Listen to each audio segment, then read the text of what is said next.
I call these bad boys fun coupons because they help me buy fun things like this. Why is it so expensive to run in 2024? Everything costs so much money, but there are still ways we can save money to go out and do what we love. In this video, we'll dig into all the ways that we can run on a budget in 2024. Let's go.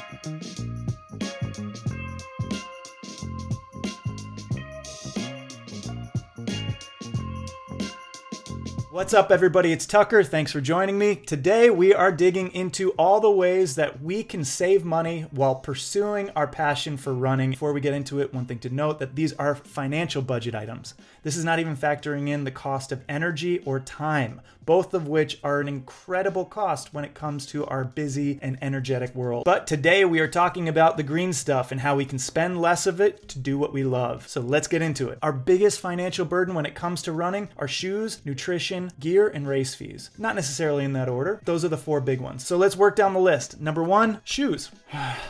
We all need them. We all got them. Can't go out there and run without them. I mean, you could, and these things have gotten expensive. Here are some tips that will help you save some money when it comes to running shoes. If you are a moderate runner, running about 30-ish miles a week, that's about a pair every 3 months. At the cost of a full price premium running shoe, that's about $600 a year. Or if you are a distance runner, you're gonna do significantly higher mileage and go through a heck of a lot more shoes. And for myself, training and running UTMB last year, I went through about a dozen shoes. And as I share these tips, I'll put them in the description for you to know a little bit more in context of the websites and the details that I'm talking about. The first tip I have to save money on your running shoes is to know your shoe. Know what works for you. What is it about the shoe that you like? Because premium running brands like Hoka, Nike, Ultra, and Salomon are gonna run you somewhere between $140 and $200, maybe even more depending on the shoe, then that is a lot to stomach when you go through a lot of those. But when you know your shoe and what it is about the shoe, the footprint, how it feels. Do you like a lot of cushioning underneath that heel? When you know what you like about a shoe, you can apply it to whatever the brand is. Yes, there are premium shoes charging a lot. There are also mid-shelf brands that are going to create a shoe very similar to one that you might like elsewhere. Brands like Asics, Brooks, Adidas, and yes, even Skechers. Big fan of Skechers. All of these are a great lower cost option where you can usually find a shoe for any type of foot and any type of running. So if you feel drawn to a premium shoe but don't have the budget for it, do some comparisons online to your preferred running shoe and see what lower budget brand might be there as an option. Now, just a side note, a lot of these brands do charge more because they are a higher quality in make and in material. You might get more out of the shoe. So quality is also something to note when it comes to the cost of a shoe. Keep that in mind whenever you're trying different shoes. The next tip I have for you is to plan ahead. Head over to your local running shop and ask them when they get their seasonal turnover for their gear. If you know that in 4 months their entire stock is going to turn over, then you can get last season's model at a discount. So mark it on the calendar whenever they bring in new shoes. You can probably get last season's model at a discount, sometimes even as much as 40 or 50% off. Now the thing with this, you have to see it as an investment. It does require a little bit more of an upfront cost buying 3 or 4 pairs of shoes, but it certainly will help you save money over the long term. The next tip I have for you is to focus on last season's models. The new issue, exciting release is always going to be more expensive than the last year's. So if you don't have a factor of that new model in your mind, you'll always get a discounted rate for the last year's models. And you'll be able to get these discounts most on online retailers, where you can go and punch in all the details for the model that you wanted from last year, and you'll be able to see the discounts in real time. Speaking of online retailers, many of the shoe companies, the shoe brands that you are drawn to, will offer introductory discounts just to buy through their website. Many of them, Saucony, New Balance, Nike, all these places have their own direct-to-consumer sales portal. So when you go in, many of them are offering a discount just to give them your email. You can get 15-20% off your first purchase with them, then that's a great way to get a 20% off deal on a bunch of shoes. But that is most likely not the place to find continued discounts. The best places to find continued lower cost options are places like Roadrunner Sports, Running Warehouse, or even REI. And after that, you got Amazon and Zappos. Also great places to find discounts for shoes. At all of these places, it's easy to find last year's models, knowing that you'll be able to find upwards of sometimes 50, even 60% off the face value of a shoe. And as we wrap up shoes, let's talk used shoes. And immediately you're all like, that's disgusting. There's some real value in used shoes, so stick with me. Don't sleep on the potential miles that are left in the market of used shoes. You'd be surprised how often you can find really cheap shoes with minimal wear on eBay. Just head to eBay and type in the brand and the model that you're looking for. Some have little to almost no wear at all and are going for a fraction of the price of a new pair of shoes. The truth is, when you run long enough, you get a little less sensitive to stinky shoes.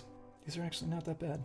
Moving on, if you're finding this helpful, go ahead and hit that subscribe button. Get to join with me on my journey of ultra running and adventure travel, helping to share my experience, maybe a little knowledge along the way. Up next, nutrition. Oh boy, I do not think people realize how much money is spent on nutrition. Back when I first started, I didn't know what the heck I was doing. I'd get a gel, I'd be like, cool, here's $1. I'll buy a gel from you. Now these things are like $3, $4. Bars or blocks or noon tabs. Or the premium stuff from Scandinavia, pills, hydration, all of it adding up.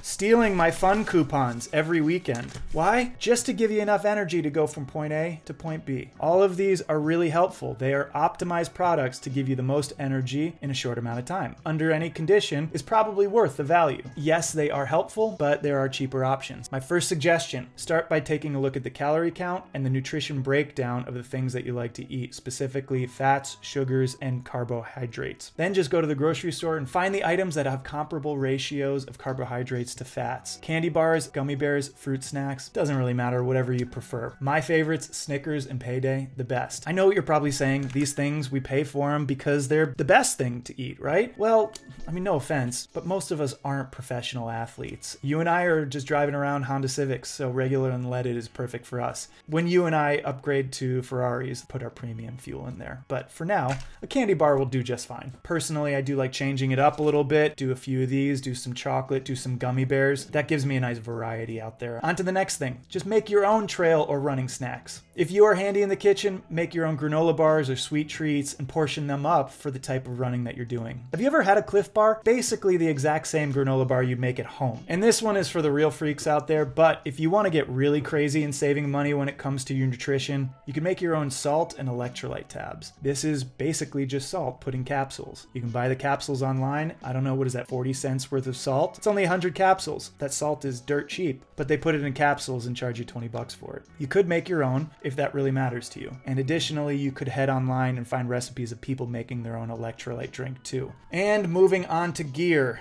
Things like running watches, vests, hats, sunglasses, anything you can imagine, it exists for people to spend money. It's a huge world of running gear out there, and frankly, most of it's unnecessary. If you're anything like me, you got into running because of the simplicity. So if you're a gear geek and get really, really excited about that stuff, that's cool. For me, I like the simplicity of running. The reality is there's some basics when it comes to running gear, so let's jump in. The simplest a kit can get, just shoes, shorts, and a top. That's really all you need. Sometimes you don't even need socks. I know plenty of people who run without socks. Depending where you are, you also don't even need shoes. When it comes to a kit, your shorts and your shirt, just keep it simple. Go to the store, try things on, order things online, try them, keep what works, and send everything that doesn't back. And over time, you find what works for you, you stick with it. And after that are just perks to the type of running that you're looking to do. A hat, sunglasses, a running watch, maybe a hydration vest, and some bottles. There's really no purpose in trying gear just to try gear. I will put my suggestions for what I prefer, but try what works for you and just stick with it. The longer you stick with something and get the most use out of it, the less you'll spend on gear overall. My running watches, I run them into the ground. This is a Coros. I prefer a Coros because they're an affordable running watch. When it comes to watches, get something that keeps time and distance. Anything else is a perk that you really don't need. Honestly, I don't even use 90% of what these things do. I did make a video a few months back, gifts for the runner of your life. I did put details of suggested watches and fitness trackers on there, so I'll leave that up in the corner. You can check that out.